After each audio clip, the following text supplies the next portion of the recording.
दूर गांव में बुद्धू रहता था। बुद्धू के वालिदैन नहीं हैं। बुद्धू के अंदर कोई चालाकी न होने की वजह से सब उसको बुद्धू ही कहते हैं। बुद्धू गांव के बाहर रेलवे स्टेशन पर चाय की एक दुकान पर काम करता है। बुद्धू सुबह उठा और चाय की दुकान पर सफाई करने लगा। तभी दुकान के मालिक हरिचंद वहां पर तशरीफ लाए। अरे बुद्धू, नागेंद्र नहीं आया? नहीं मालिक, अभी नहीं आया। राज दुकान के सामान का इंतजाम कैसे करें? वो खास चाय पत्ती तो वहीं मिलती है जहाँ से 3 रास्ते मिलते हैं, और वो सिर्फ नागेंद्र ही ला सकता है। मालिक, उन रास्तों पे कोई और क्यों नहीं जा सकता? अरे तू बददिमाग है क्या? उस गांव के सिर्फ 3 ही रास्ते हैं, जिसमें पहला रास्ता नदी से होकर जाता है, दूसरा रास्ता कांटों से भरा हुआ है और तीसरा रास्ता आग के अंगारों से भरा हुआ है। फिर नागेंद्र आग में चलता क्यों नहीं है? तू सच में बुद्धू ही है। अरे बेवकूफ, नागेंद्र पहले रास्ते से नदी पार करके जाता है, बाकी 2 रास्ते तो उसके बाप के औकात से बाहर हैं। अच्छा चल, मैं अब रुखसत होता हूँ। नागेंद्र आए तो मुझे बुला लेना। हरिचंद बुद्धू को जिम्मेदारी देकर चला गया। बुद्धू चाय बनाने लगा और रेलवे स्टेशन से उतरने वाले लोगों को चाय बेचने लगा। तभी नागेंद्र भी आ गया और बुद्धू जल्दी से दौड़कर हरिचंद को बुला लाया। अरे बुधिया भाई, हमारा शेर आया है, इसको एक बढ़िया चाय पिलाओ। बुद्धू नागेंद्र के लिए चाय लेकर आता है। कहिए साहब, कितना माल लाना है? नागेंद्र, तुम्हारी वजह से हमारा कारोबार बढ़िया चल रहा है। दूर दूर से लोग चाय पीने आते हैं यहाँ पर। हाँ तो और क्या ये आसान बात है? मौत के मुंह में कदम रख के चाय पत्ती लाता हूँ मैं। हाँ, जाओ और जल्दी से ले आओ। और सुनो, ये पता किसी को बताना मत कि तुम कहाँ से और किससे चाय पत्ती लेकर आते हो। मैं चाय पत्ती तो लेकर आऊंगा, लेकिन मुझे अब 5000 रुपए चाहिए। इतने पैसे? लेकिन क्यों? जान जोखिम में डालकर जाता हूँ मैं। लेकिन इतने पैसे तो मैं पूरे महीने में भी नहीं कमा पाता हूँ। देखो, अगर आपको अपना कारोबार चलाना है तो आपको पैसे तो देने होंगे, वरना मैं तो जा रहा हूँ। चाहे मेरा कारोबार चले या ना चले, लेकिन मैं इतने पैसे नहीं दे सकता, क्योंकि इससे तो मेरी लागत भी नहीं निकलेगी और मैं ही डूब जाऊंगा। ठीक है, जा रहा हूँ। बुद्धू भी वहाँ खड़े होकर उनकी सारी बातें सुन रहा है। मालिक, क्या मैं चाय पत्ती लेकर आ सकता हूँ? अरे तेरा दिमाग खराब हो गया है क्या? तूने एक कहावत नहीं सुनी क्या? जिसका काम उसी को साजे। तेरे बस का नहीं है ये, तू सिर्फ चाय बना। मैं एक बार कोशिश तो कर सकता हूँ। मैं पहले ही अपने कारोबार के फिक्र में परेशान हुआ पड़ा हूँ, क्योंकि उस चाय पत्ती के बिना मेरी दुकान नहीं चलने वाली। अब तू मेरा दिमाग और खराब मत कर।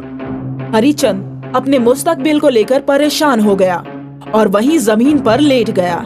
बुद्धू से अपनी मालिक की ये हालत देखी नहीं जा रही थी, क्योंकि बुद्धू ये जानता है कि उसका इस दुनिया में उसके मालिक के अलावा कोई सहारा नहीं है। मैं नाम से बुद्धू हूँ, लेकिन मैं उस जगह पर जाकर दिखाऊंगा। बुद्धू अपने मालिक को बताए बगैर उस गांव की तरफ चल दिया। कुछ दूर चलने के बाद उसको 3 रास्ते नजर आए। पहला रास्ता सीधा जा रहा था, जिस पर नदी है और बहुत पानी भरा है। दूसरा रास्ता दाईं तरफ से है और उस पर बहुत ज्यादा आग है। जब बुद्धू बाईं तरफ देखता है तो डर जाता है, क्योंकि उस तरफ आग के दहकते हुए अंगारे हैं। या खुदा, ये कैसे रास्ते हैं? मैं कैसे जाऊंगा अंदर? लेकिन मुझे जाना होगा, क्योंकि मैं अपने मालिक की ऐसी हालत नहीं देख सकता। इसलिए मैं नदी तैर कर जाऊंगा, और अगर ये नदी मुझे डुबाएगी तो डुबा ले, लेकिन जिसने मेरी परवरिश बेटे की तरह की है, मैं उनके साथ कुछ भी गलत नहीं होने दूंगा। बुद्धू हाथ जोड़कर आंखें बंद करके डरते हुए नदी में कदम रखता है, लेकिन तभी बुद्धू को महसूस होता है कि जैसे नीचे कोई रास्ता है। बुद्धू ने आंखें खोलकर देखा तो उसके पैरों के नीचे रास्ता है। नदी के ऊपर एक रास्ता बन गया। बुद्धू ये देखकर खुशी से उछल गया और उसने बड़ी आसानी से नदी पार कर ली। जब बुद्धू चाय की पत्तियां लेकर वापस आया तो वो रास्ता बोल पड़ा। बुद्धू, तुम कल भी आओगे ना? कौन है यहाँ? अरे बुद्धू, मैं जादुई रास्ता हूँ।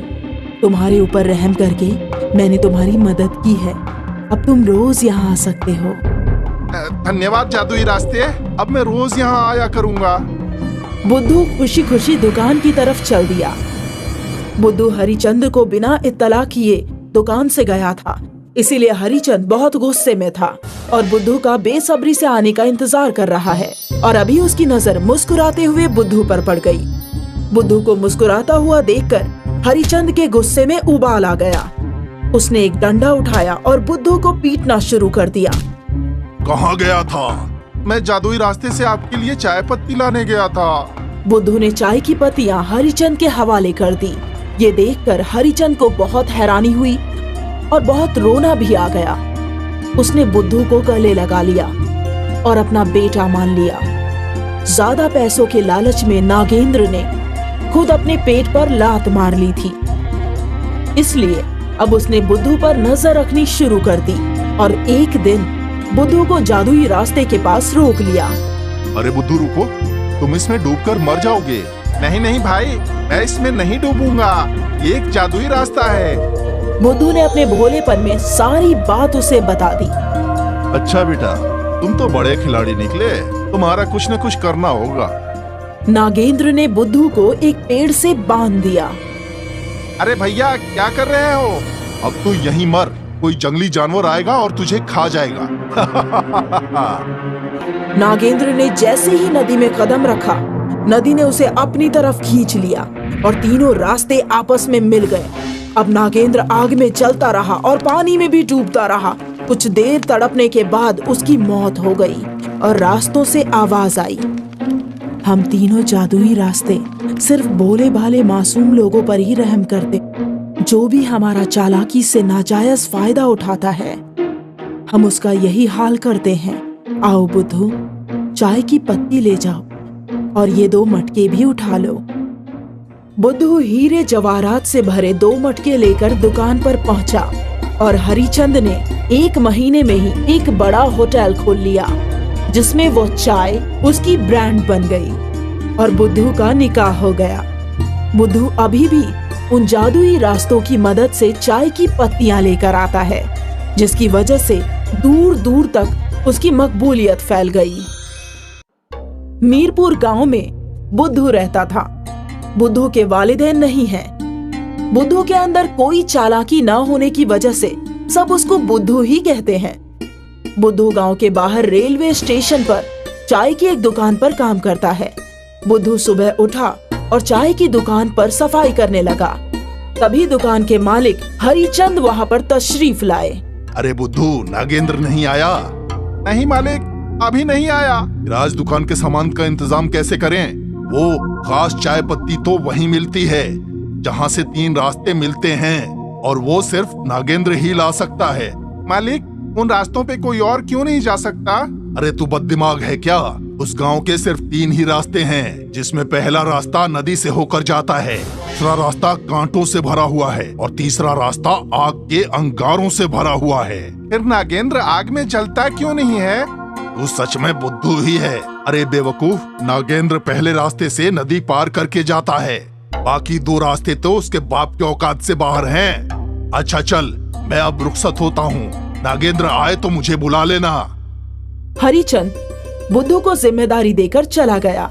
बुद्धू चाय बनाने लगा और रेलवे स्टेशन से उतरने वाले लोगों को चाय बेचने लगा।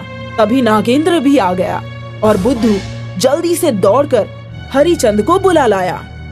अरे बुधिया, भाई हमारा शेर आया है, इसको एक बढ़िया चाय पिलाओ। बुद्धू नागेंद्र के लिए चाय लेकर आता है। कहिए साहब, कितना माल लाना है? नागेंद्र, तुम्हारी वजह से हमारा कारोबार बढ़िया चल रहा है। दूर दूर से लोग चाय पीने आते हैं यहाँ पर।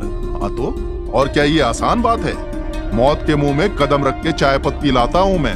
हाँ, जाओ और जल्दी से ले आओ। और सुनो, ये पता किसी को बताना मत कि तुम कहाँ से और किससे चाय पत्ती लेकर आते हो।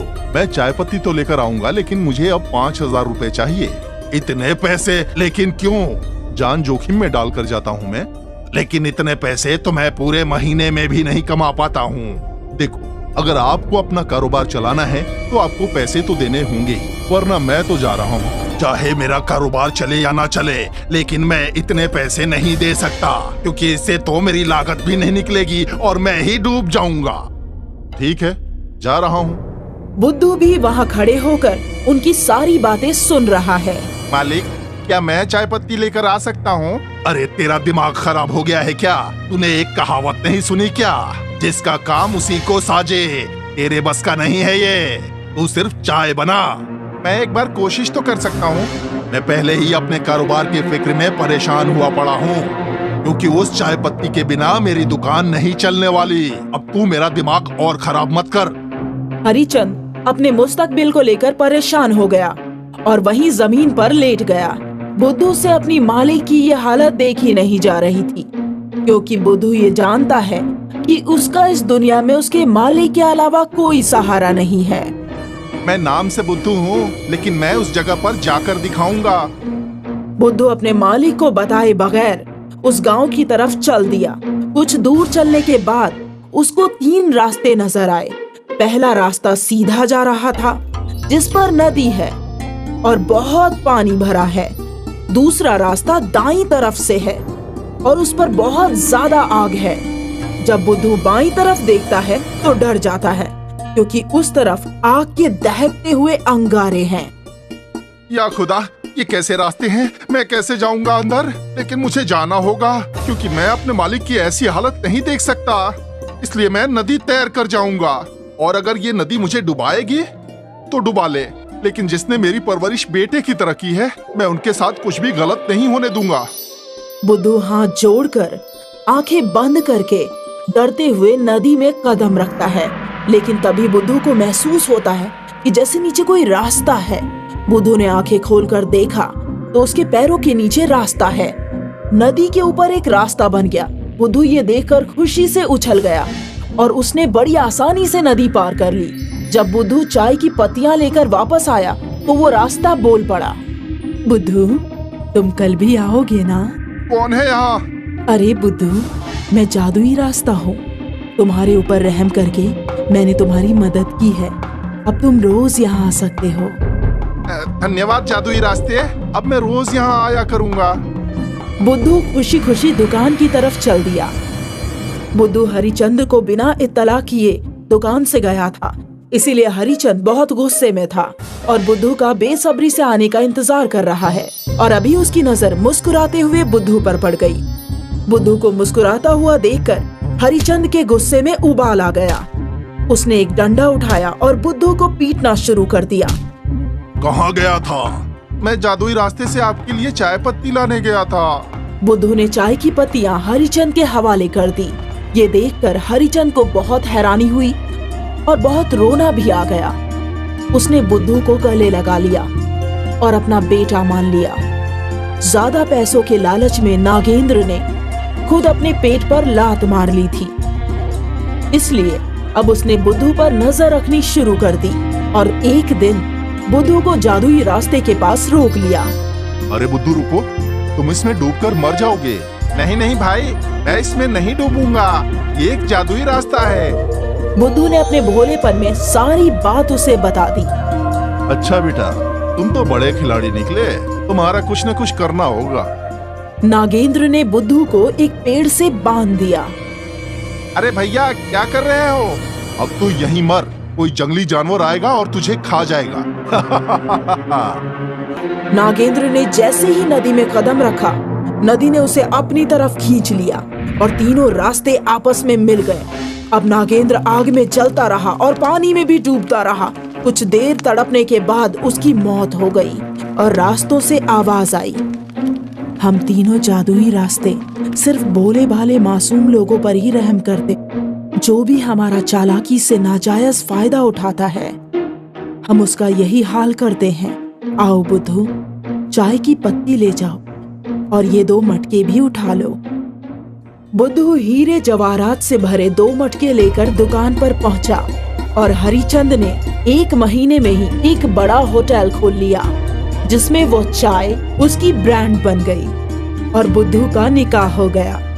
बुद्धू अभी भी उन जादुई रास्तों की मदद से चाय की पत्तियां लेकर आता है, जिसकी वजह से दूर दूर तक उसकी मकबूलियत फैल गई।